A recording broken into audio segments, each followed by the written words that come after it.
Okay, so I have this problem that has happened to me a few times, and I figured out how to solve it. I'm going to share that with you now.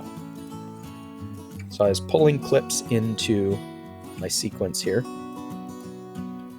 and I pulled 2 clips in. I got the video and the audio in, and then I went to pull the last one in, and I can't. There's no audio. Now I know there's audio because over here it says it contains linked audio.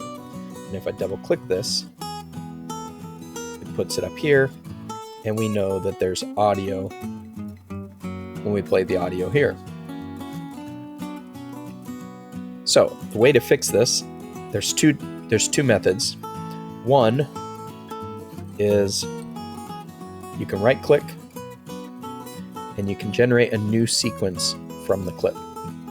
So we're going to delete this. But if I do a new sequence from the clip, there it goes.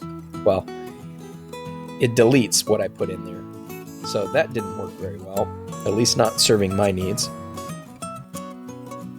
But the actual way to fix that is, and I don't know how this happened, but right here, this little V1 lit up.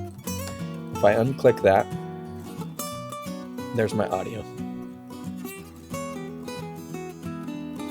So if you make sure that that's not clicked, I don't know what clicked it between when I dragged my first 2 in and when I tried to pull my third one, but it clicked and it caused me all kinds of problems.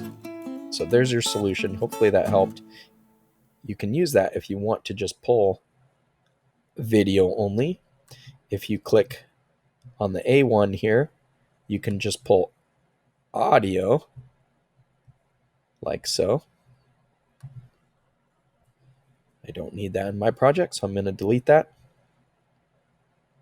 But it's as simple as that. Hope it helps.